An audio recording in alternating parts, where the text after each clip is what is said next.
We have come to chapter 8, Sri Bhakta Vachanamritam, words of nectar from the devotees, Karpanyam, surrender in humility. And there are different words for humility that are used. More commonly we'll hear doinya. Srila Bhaktivinoda Thakur uses that in his Sharanagati. Maybe doinya is more Bengali, Karpanyam is more Sanskrit, I'm not sure. But in any case, Sanskrit is a very, many, what do you call it, a broad lexicon. There's many different words for everything.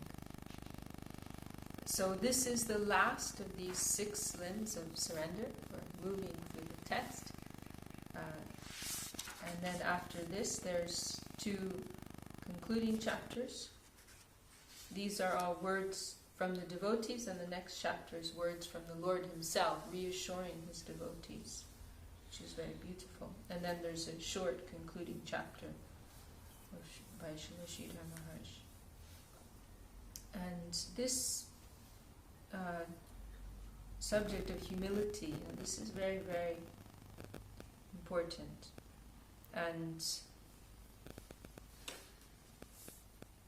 it's an interesting thing, because humility, in this classical presentation of the 6 limbs of Sharanagati, humility is put as the last of these 6. But we'll see in Srila Bhaktivinoda Thakur's Sharanagati, his songbook, he has a different order there. He's made a different order. And so here in Prapanna jivanamritam, Srila Sridhar Maharaj has followed the classical way of presenting these 6 limbs. But in his Sharanagati songbook, Srila Bhaktivinoda Thakur has presented things according to a different order. And he has put there humility first, as the first of the 6 limbs. And with some purpose in mind. And Srila Sridhar Maharaj, there's a place where he's discussing the 6 limbs of Sharanagati, and according to the way that Bhaktivinoda Thakur has presented it, and Srila Sridhar Maharaj, he's expressing, his appreciation for that, saying that actually this is the real process, that this is actually the first quality that we need, the mood of humility. That is that in our devotional career or journey, or that's the first thing that's required. That we will feel, because Srila Sridhar Maharaj points out, before we go to approach shelter, first we have to feel some deficiency within ourselves. We have to feel that we're lacking something.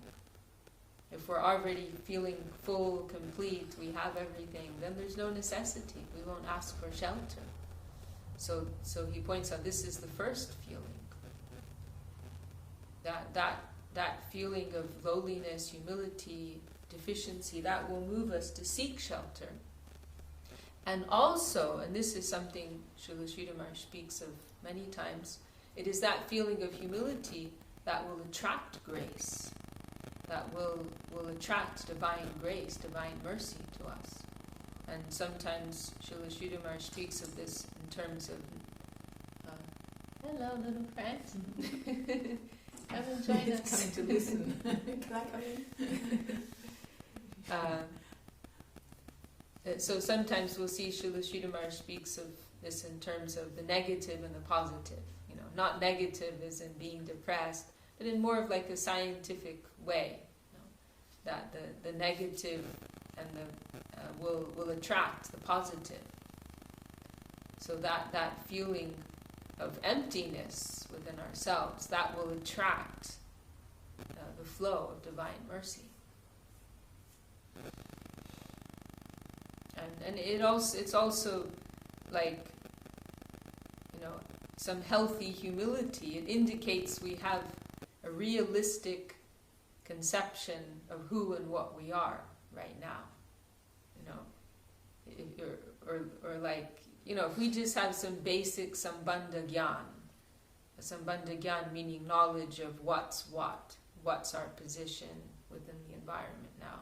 If we just have like a healthy dose of Sambandha Gyan, like realizing who and what we are and how small our position is and how needy we are, then naturally the outcome of that will be humility.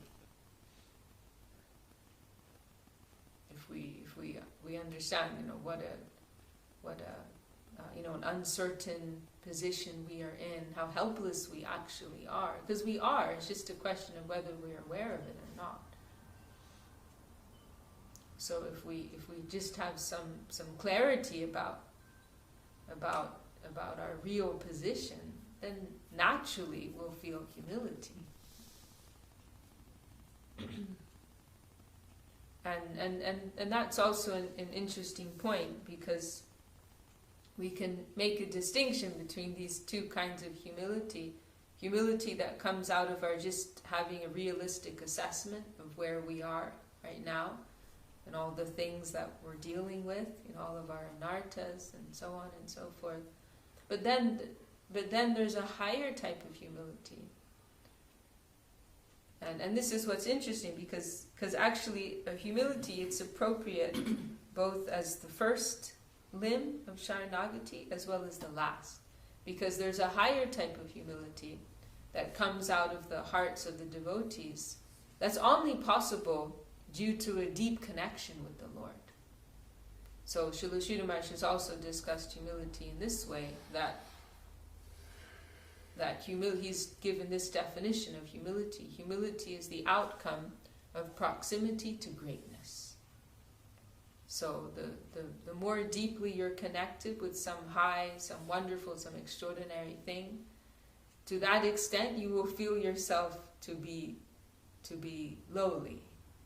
As a very basic example, if you go and stand in front of a massive mountain, or you look out on some great forest environment, or some in the natural setting, you feel yourself to be, if you're standing on the top level of a skyscraper building looking out, you see the ocean, these environmental examples.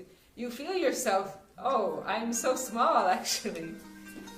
I've been living in my world. I'm living in the center of my imaginary egoistic world. But there's this whole other reality going on, and I'm actually just one small part of it.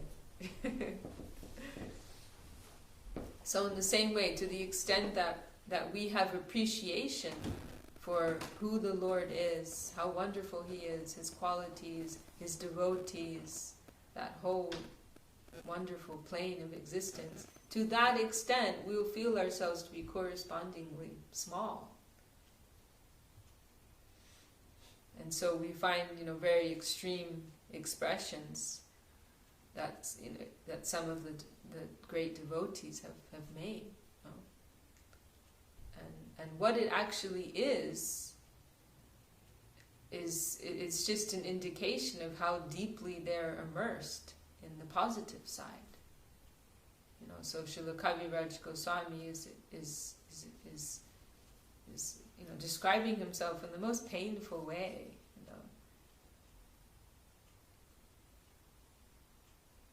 How does it go? That Jagai Madai Hoite Muise Papishta Burisher Muise Lagishta Moranam Shunule Tar Punyu Koi Moranam Loy Tar Papoy. That I'm lower than a worm in stool.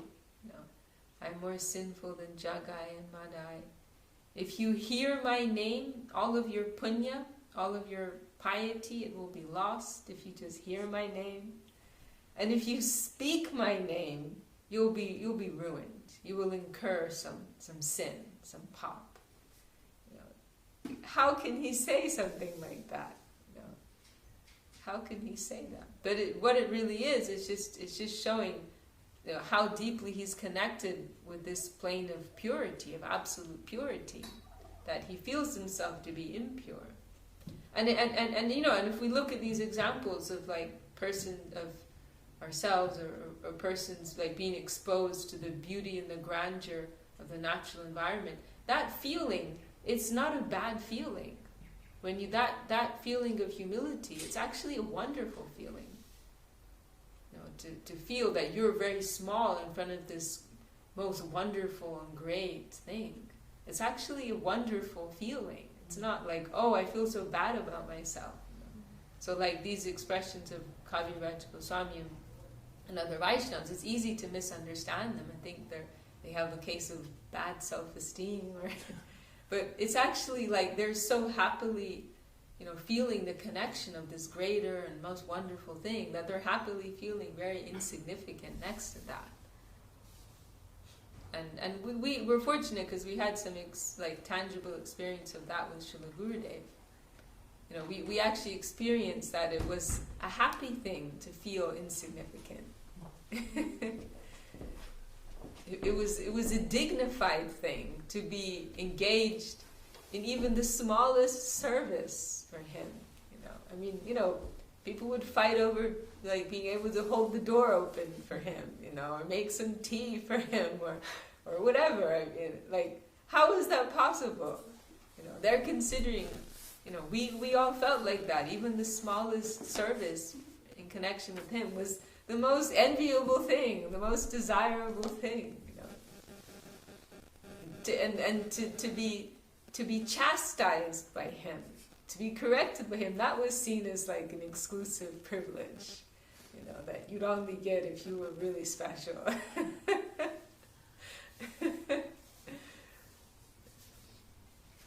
Part of the inner circle. So we had that tangible experience of how joyful it is to feel to be small in front of somebody so wonderful and so great. It's a happy thing to embrace, not to be fearful of.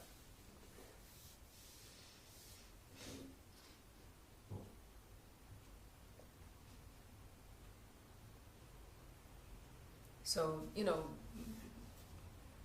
the way I see it is people in the world who don't understand this concept of humility, because it's almost like a bad word in some places, to be humble. Like you should assert yourself, have confidence, and establish yourself, and so on and so forth. So this idea of humility, it's in this modern era, it's not appreciated so much. But the way I see it is those persons, they haven't had the experience of exposure to something so wonderful that it's worth serving. You haven't connected with that plane of beauty, that level of beauty and love. Because if you do, what it will do is it will move you to that position of being on your knees. To be exposed to something so wonderful, it will necessitate that type of response. This is so wonderful, it's bringing me to my knees, and I want to serve this, I want to give myself to this, I will happily become a slave to this. Srila Sridhar Maharaj expresses that very beautifully it's here actually. Let's just read it because it's right here. It's in that introduction which has been compiled from Srila Sridhar Maharaj's talks. That he says, Mahaprabhu, here it is, Sri Chaitanya Mahaprabhu, who is sweetness and magnanimity combined, openly announced that we are all natural slaves of the highest entity. He openly announced that we are all natural slaves of the highest entity. But this is slavery to the great force of love and beauty. This is slavery to the great force of love and beauty. It is the greatest fortune to be utilized in any way by the absolute existence, knowledge, and beauty, to be in harmony with the highest center. No one is forced or barred, but this is the soul's intrinsic nature. There was one newspaper article that one of our devotees in China, she wrote, when Yudamanyu Prabhu was preaching there in China, and so this is what, like, the very beginning of his period there, and so one of these, like, first disciples, the thing that she drew from all of this, the thing that touched her the most, was this concept: to serve beauty. And she actually wrote an article, it was published in a newspaper in the city, and it was given that title, Serving Beauty. That was the thing that charmed her more than anything else. It's the most wonderful concept. So this is another type of humility. There's the humility that comes in our relative position in this world, realizing what our situation is, looking in the mirror and realizing our fallibility and so on and so forth. But then this is a higher type of humility that comes out of the heart of one who's deeply connected with that higher plane. So this is a divine type of humility. So we can understand humility. So, it's appropriate also as the last of these 6 limbs, the way Srila Sridhar Maharaj has presented it. So we can understand humility to be the first quality and also the last quality. Because there's a level of humility that's only possible for one who's at the highest level. And we'll hear some of those expressions here in this chapter.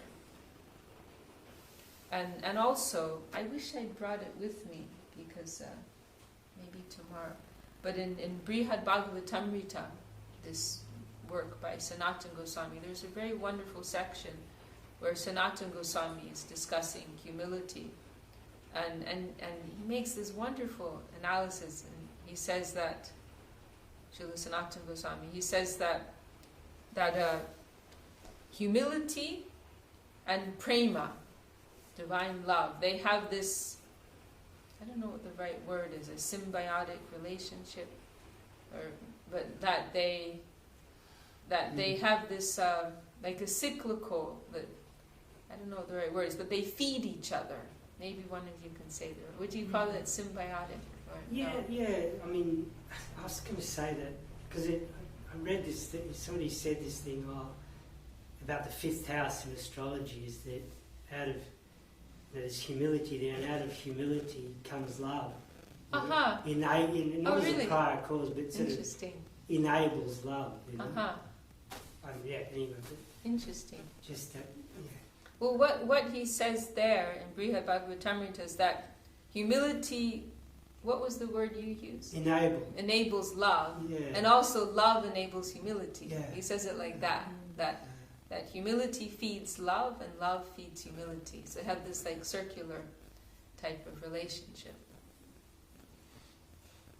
So the more humility, and he describes that, like what you're saying, that he describes humility as the root of prema, the root of divine love. But then also that love feeds humility. It causes a greater degree of humility. The more love one has, the more humble, helpless one also feels. Which, in our own, limited experience in this world, we have some experience of that too. Love does humble you. You are humbled before the person. You're vulnerable before the persons that you love, that you care for. So it's a very wonderful expression.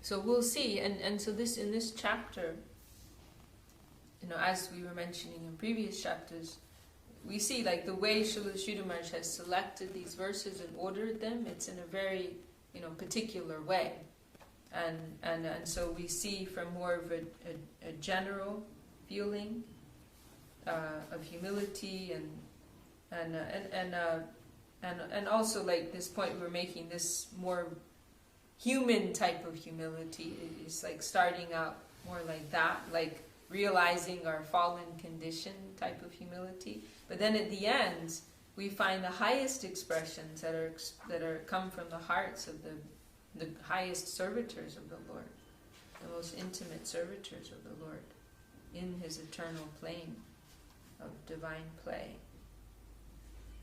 divine lila. So we'll see that development here in this chapter. Okay, so we can begin. So we're starting with verse 1 here in the 8th chapter. And here, this is a wonderful verse. This is one of my own most favorite verses in the whole of Prapanna Jivanamritam. These first two, they're Srila Sridhar Maharaj's original verses, and summarizing this mood of humility. Bhagavan raksha rakshaivam arta bhavena sarvataha asamurdva doyasindur hare karunya vaibhavam smadatam cha visheshena nijati shocha nichatam bhaktanam arti bhavastu karpanyam katyate buddhai. Very beautiful verse. Bhagavan raksha rakshaivam arta bhavena sarvataha asamurdva dayasindur hare karunya vaibhavam smadatam cha visheshena nijati shocha nichatam bhaktanam arti bhavastu karpanyam katyate buddhai. O Lord, please protect me, protect me. Such an internal sense of heartbreak in the devotees, which causes their remembrance and love in all circumstances, of the extension of grace from the unequaled and unexcelled ocean of compassion, Sri Hari, and which characteristically causes them to ever remember their feeling of most lamentable destitution, is known by the learned as Karpanyam, surrender and humility. O Lord, please protect me, protect me. Such an internal sense of heartbreak in the devotees, which causes their remembrance and love in all circumstances of the extension of grace from the unequaled and unexcelled ocean of compassion, Sri Hari, and which characteristically causes them to ever remember their feeling of most lamentable destitution, is known by the learned as Karpanyam, surrender and humility. It's beautiful. And these things which we've discussed, they're all mentioned here.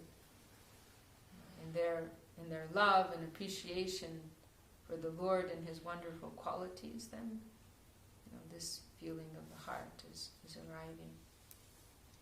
arising. Humility, helplessness, prayer for shelter. Very beautiful.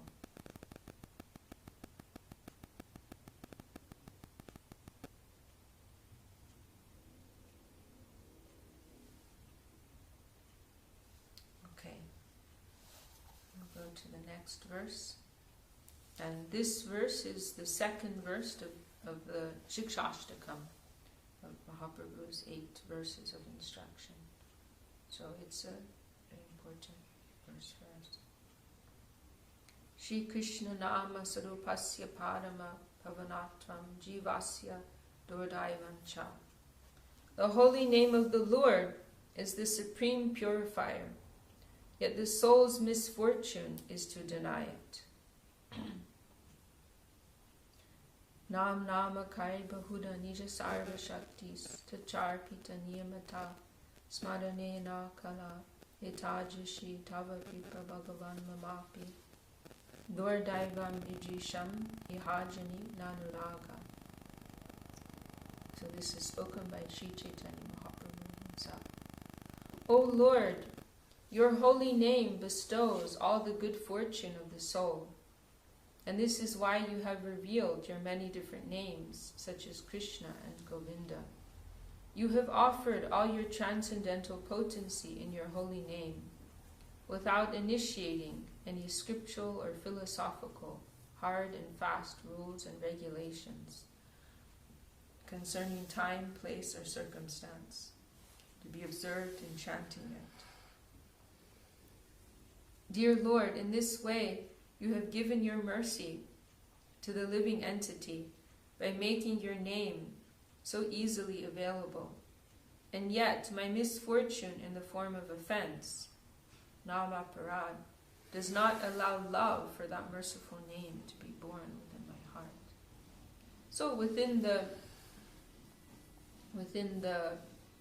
development of these Shikshashtakam verses, you're familiar with the Shikshashtakam, of course. Yeah. So there's some development in these verses, and the first verse which we were discussing last Sunday, right? In that verse, Mahaprabhu is making this like beautiful, attractive presentation, of the holy name, the power of the holy name, what are the wonderful effects it can have on one who's chanting it. So it's this very attractive kind of advertisement for chanting the holy name. But then in the second verse, it's kind of like a reality check, like, oh, but there's a slight problem here. Ihajani nanuraga. I don't have any attraction to that name. I don't have any real taste for that name. I don't have any real love for that name. Everything's here in the name. I can get everything from the name. And it's, and as it said here, it's such a simple practice. But I don't have any attraction for that name. So it's a very it's a powerful expression of humility. Like, oh Lord, on your side, you've given everything. You've invested Nija Sarva Shaktis. You've invested your own potency in your holy name. So not only one name, but so many names. There's the Maha Mantra, Gurudev points out. There's the Maha Mantra, but there's so many other names also, and they all have their particular potency invested in them. And then you haven't given any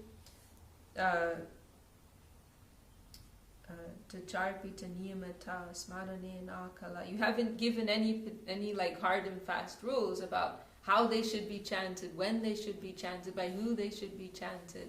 Like with many Vedic practices, there are many things like that have to be considered.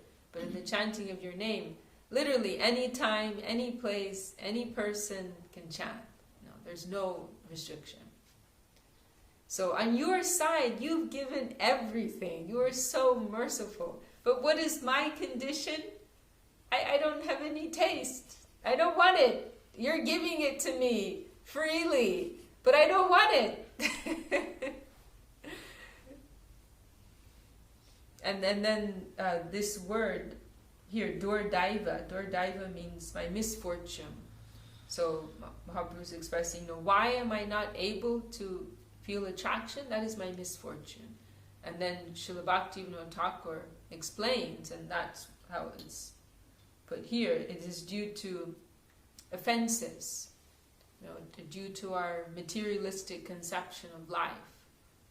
That is what misfortune means, and it's because of that creates this, as it's expressed in one verse, like a stone-like condition of the heart. So we're not moved, because a normal heart will be moved by the holy name. The normal heart will just be overcome with ecstasy upon hearing or chanting the holy name.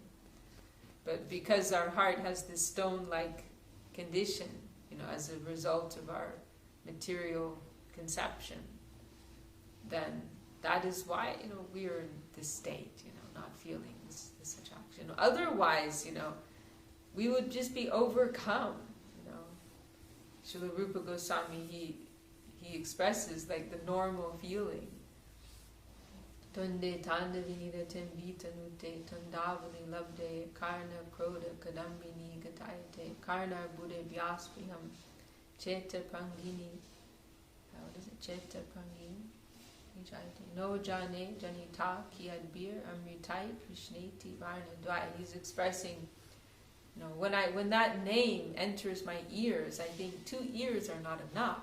I need millions of ears to appreciate the sweetness of this name. When that name vibrates on my tongue, I think 1 tongue is not enough. I need millions of tongues. It's so sweet. And when that name enters the plane of my heart, my consciousness, it paralyzes all my senses. It takes over my whole existence. So no jane janita ki adbir amritai krishneti varnadvai. I don't know how much nectar is within just these 2 syllables. Krishna. I don't know. I can't say how much ecstasy is there. It's too much. I'm not able to quantify it. So that's like the normal feeling. So if we're not feeling that, then we need to. That means there's something wrong. There's one place where Srila Maharaj, he like reveals his inner heart. Normally Gurudev, Srila Maharaj, they're keeping these things close, but occasionally they're giving some glimpse into their inner world. And there's one place where Srila Maharaj, somebody asks him, like, why Krishna? Why is this name been chosen as like the name? And Srila Maharaj, he gave some explanation about, Krishna is indicating his power of attraction, and how attraction is the most fundamental element of existence, the most fundamental force of existence, attraction.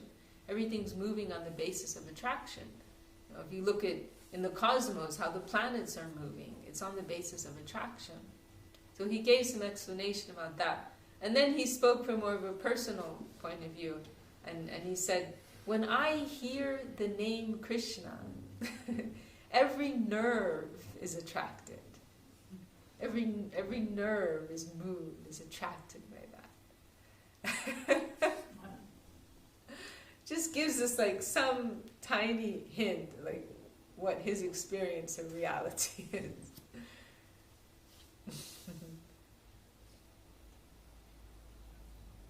So, if we're not experiencing that, then it means we are unfortunate. We are an unfortunate condition of life.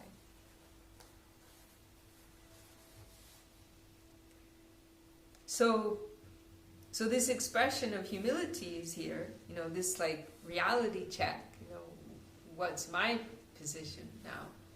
And then Srila Sridhar Maharaj, because in Golden Volcano, as we mentioned, Srila Sridhar Maharaj is going through these verses, right? Giving wonderful explanation. So then Srila Sridhar Maharaj makes this very nice point, that this realization of one's actual condition, it brings about this feeling of humility.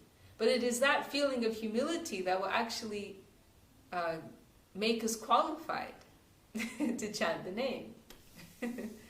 It's that feeling of humility that will draw the grace of the holy name.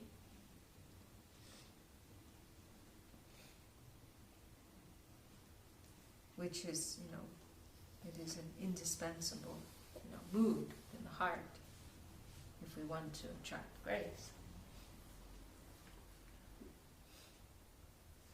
Okay, so we can go on to the next verse. Okay, now this is a wonderful thing here. This line of Srila Sridhar Maharaj, and then also the verse that's cited, very, very nice. It's very illuminating. This is Srila Sridhar Maharaj's original line. Buddha Sarupe Swabhava Karpanyam. Humility is the natural symptom of the soul in his awakened state. Buddha Sarupe Swabhava Karpanyam. So the Sarup is referring to the innate identity of the soul. So, humility is is just normal and very natural in that. It's only, it is the ahankar, it is our ahankar that, that's a material thing, that false ego, it's an acquired thing, that false, sense of self, that, arrogance, all of these things are due to our identification with the material environment. But free from all of these material conceptions, naturally we're in a humble condition. Realizing our connection with divinity, with the Lord, naturally we're in a humble condition. Even just having some clarity of consciousness, perceiving the position of other souls, perceiving the feeling and the nature of other souls, perceiving our own, position within this whole, great movement of life, that brings about feeling of humility. It's like a type of, I think of it as a type of sensitivity, like some awakened sensitivity that naturally brings about humility. You're navigating the environment not just fixed on, who I am and what I want to do, but you're recognizing there's other souls here who also have some, necessity and desires, particular nature, and why should my existence be more important to their existence? Why should I impose my own reality upon the reality of others? Rather, I need to move in a more sensitive fashion, in being sensitive to the existence of so many others. So just some like basic clarity and sensitivity within the environment, that brings about some humility. Srila Gurudev, he expresses very nicely that our false ego, that makes us feel ourselves to be very big, and we see everyone else as very small, because we're so like situated in our own world, and that's like you see in an exaggerated way, you see in children, right? They just, their frame of reference, their scope of understanding is very limited. So their world is very, very big, and they're the center of the world, basically, pretty much. And everyone else is like fitting into their worlds, So that's actually, we're all suffering from that to some degree or another. Maybe it's not as exaggerated, not so gross, but to some degree or another, we're suffering from that. That we're living in the world of our own experience, and that's the center. So when we are free from this, false ego, then we have this, greater consciousness and sensitivity, as to the sum total of the whole. We are just one small part, within this greater whole. And not that the whole is to adjust to me. Everyone else needs to adjust to my needs right now, but I want to adjust to the needs of that greater whole. I want to make my contribution to that whole.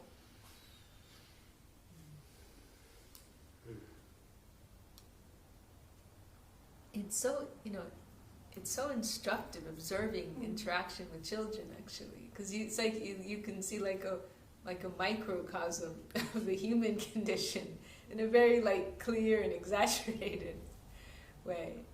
Yeah, they're so honest. Yeah, they're just straightforward where they are. There's no hiding or diplomacy there.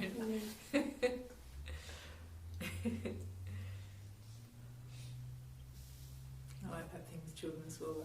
They can be really like have a big breakdown, big meltdown, and then as soon as they've forgotten that, they're just back in that happy state. Like, so that's where they come from. They're just this happiness, and then sometimes they have this, but they default back to their normal, which is just bliss, happiness. They're just joyful. It is really interesting to observe how they very quickly get out of these things. Drop it. I had that. My grandchild has just turned 3, and he's gone from being just like really adorable and malleable to being even cuter, but trying to control everything, and they're so cute because they're so small, and they're trying to put their will onto everything in the environment. It's a big life lesson, but he's very cute doing it. But we sort of have to guide him now. You probably can't control everything because you're quite small. So maybe being very cute though.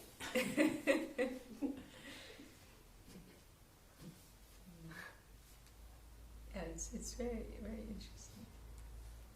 It's interesting that thing that you said about needs being met.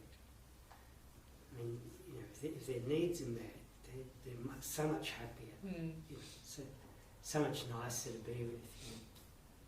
And then, if you meet the soul's needs, sort of thing, then that peace comes. Because Krishna Bhakta Nishkam Ataiva Shanta. Bhukti Mukti Siddhi Kami Sakali Shanta. Only the devotee of Krishna, who they are free from desires and they are peaceful. But everyone else who's either desiring material enjoyment or desiring renunciation from the environment, they are always in some anxious, some troubled condition. But to be free from, personal desire and to be situated in trying to please, to fulfill the Lord's desires, that's the only thing that will bring about peace and about shanti.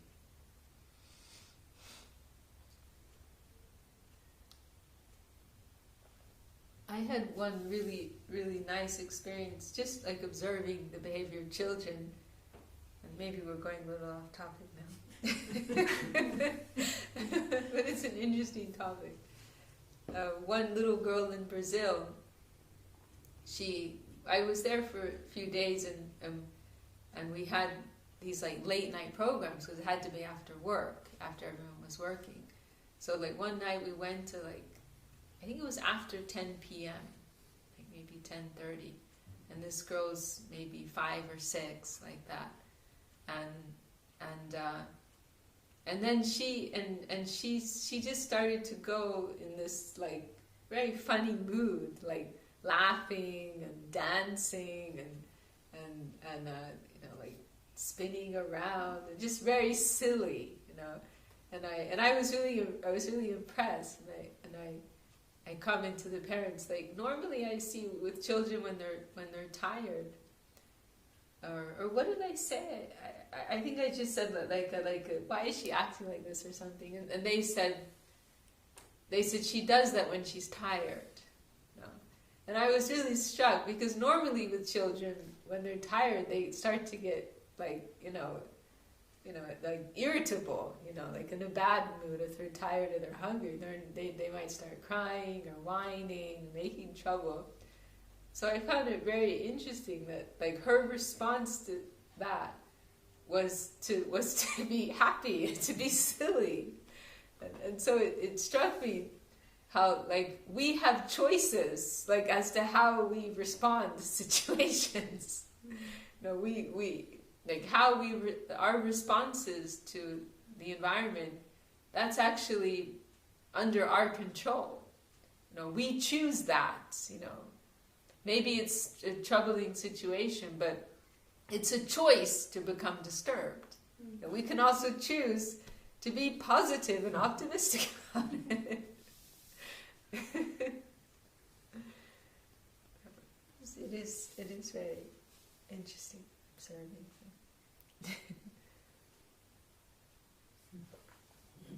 But anyhow, maybe we can read 1 or 2 more verses. So, Udbuddha Srupe Swabhava Karpanyam Humility is the natural symptom of the soul in his awakened state. And then this is the verse. And this verse Gurudev likes very much, and he quoted many times. Parama karuniko na bhavat para, parama shochatamana chamat para, iti vichinsha here mai pamare, yaduchitam yadunata tadachara. O Lord Hari, you are the Supreme Merciful, second to none, and my condition of life is the most lamentable, second to none. O Lord of the Yadu dynasty, considering this, dispense whatever you deem fit for this sinful wretch. O Lord Hari, you are the Supreme Merciful, second to none, and my condition of life is the most lamentable, second to none. O Lord of the Yadu dynasty, considering this, dispense whatever you deem fit for this sinful wretch. So this, this juxtaposition is being made here, and it is the mood that will draw divine grace. I'm in this lowest condition. It's all in the superlative, I'm in this lowest condition, and you are in the highest position. And your nature, you are the Supreme Merciful. Parama Karuniko is the same word. You are supremely merciful, and I am Parama Shochato. I am supremely lamentable. My condition is the most. You are the person of the greatest mercy, and I am the person of the most lamentable condition. And then, as Gurudev pointed out, there's no direct plea here. There's no direct request. It's simply like, I'm pointing this out. And the nature of mercy is to be merciful, to be kind, to help, So there's no direct plea here, like, please give your mercy to me, please help me. But just, I'm pointing this out. and as Gurudev said, you do the needful. You do the needful. And I think it's in Subjective Evolution, Srila Sridhar Maharaj makes this very nice expression that we have to prove to the Lord that we are the most needy. He says it like that. We have to prove, like we have to make our case. Which is the exact opposite of how this world runs. We have to prove, we have to, with our CV and all our certificates and so on and so forth. It's such a horrible thing, actually. We take all these things for granted, the way the world works. But if you think about it, it's awful that we have to prove how great we are.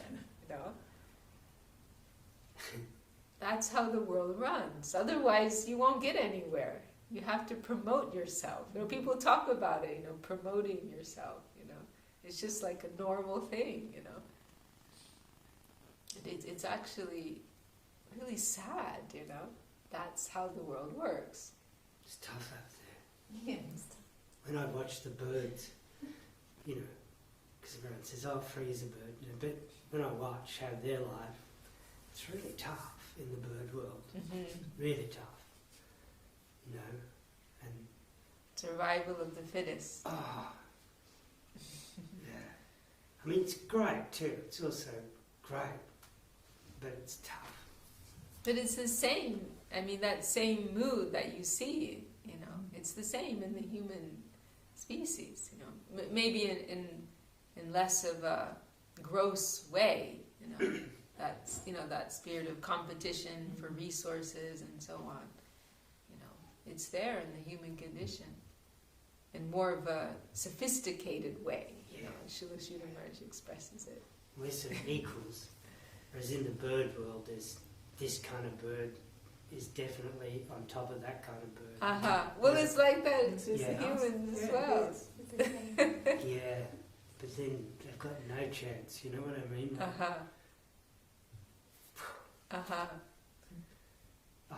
That's true. You know, there's strong human beings, and they're going to get on top of the not so strong. You know? Yeah, for sure.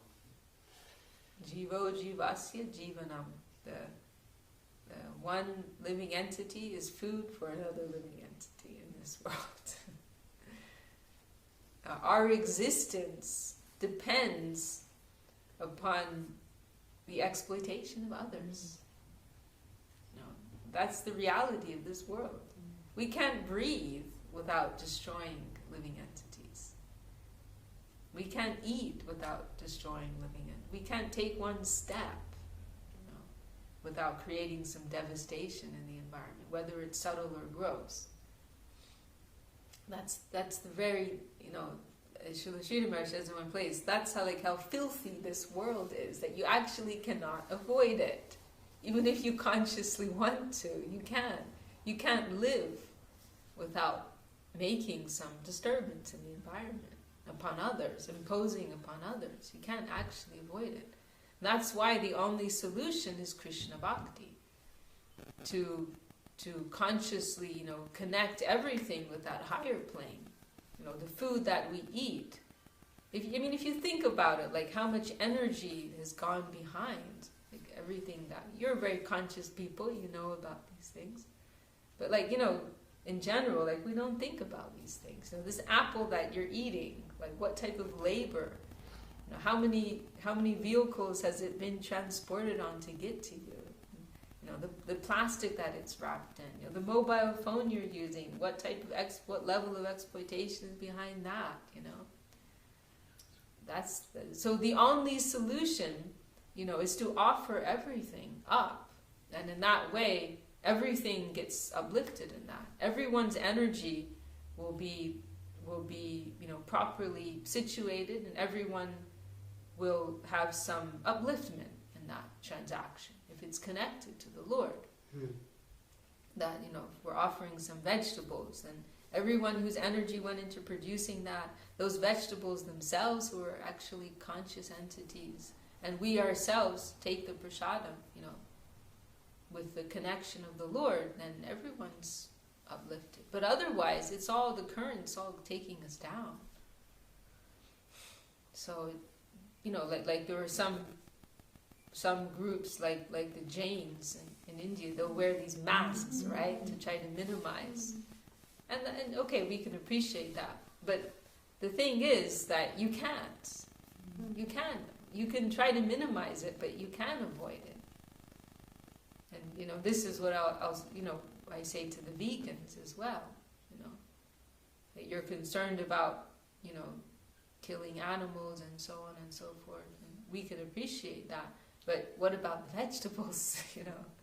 The Vedas recognize consciousness there, soul is there too. And a lot of the ground that the vegetables are grown in were fed with blood and bone. It's a common thing that they put in the soil to uplift the soil, or to enrich the soil. Really, huh? Wow. Didn't even know about that one. Dead plants, it's just the whole process. We sort of live in fear is our thing, too, like amongst us. Fear. If we live in fear, then we're going to compete and be in really kind of sort. Whereas if you don't, if you sort of go, oh no, there's plenty for everyone, and it's all right. I love you. We all should just love, and it's really different thing. Yeah. Fear is it's a very strong force. Yeah. And that's part of our whole egocentric existence, that it's us against them, that we have to establish ourselves. We're threatened. We're threatened by others imposing upon our interests, and so we have to defend our interests. That's actually, that whole consciousness is the outcome of a lack of surrender. It's the outcome of living disconnected from the Lord. Living in consciousness that the Lord is my guardian and He's taking care of me, and His interest is synonymous with my interest. I don't have to separately, make this, defense thing around me, or assert myself. But I'm living in consciousness of my loving guardian. He's caring for me. He's providing for me. He's providing for everyone. But yeah, what can we say? Sharanagati is the solution for everything.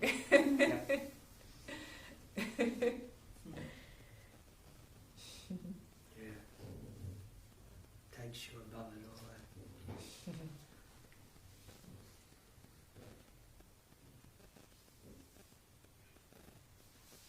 Maybe we should stop there. It's been just about an hour. Many topics this morning. It's a lot coming out yesterday also. Anything else anyone wants to say? Trying to think. I think there was something else. It's just really made me realize how much is in one verse, just sitting in these classes, and how important it is to actually hear someone who's studying all the time and has realization and read widely interpret that one verse, because it does bring a lot more richness, doesn't it? Like just, you're able to talk about this scripture and Shuddhamaj this, and it's really opening it up, and I'm understanding it on a much deeper level listening to that. Yeah. Whereas when you're on your own reading it, it's not quite the same. It doesn't. Say that. Or you just don't. You just can't fathom what it's about. Really. No. And then if any sort of misunderstanding comes up, that becomes the bigger voice than what you're reading. Then you're grappling. Whereas when you're listening and you're hearing it in context, it's quite different, isn't it?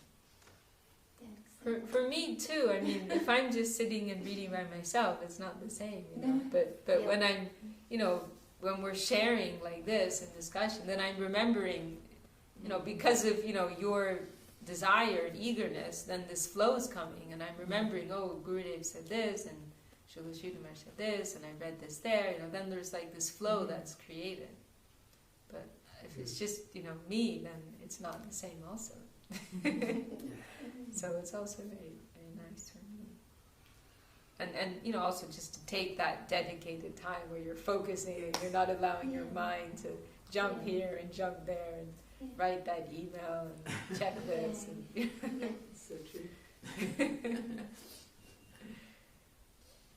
Okay, so we'll stop there for today. Jai Shri Shri Prapanna jivanamritam ki Jai. Shri Bhakti Sundar Govinda Dev Goswami Maharaj ki Jai. Shri Bhakti Rakshak Sridhar Dev Goswami Maharaj ki Jai. Shri Rupanuga Guru Varga ki Jai. Namacharya Shri Haridas Thakur ki Jai. Shri Shri Guru Gauranga Gandharva Govinda Sundar ki Jai. Shri Chaitanya Sarasamat ki Jai. Vishwavyapi Tadya Shakamat ki Jai. Shri Chaitanya Sarasamat Acharya Vrinda ki Jai. All the assembled devotees ki Jai. All the world devotees ki Jai. Shri Harinam Sankirtan ki Jai. Jai Gaur Premanand.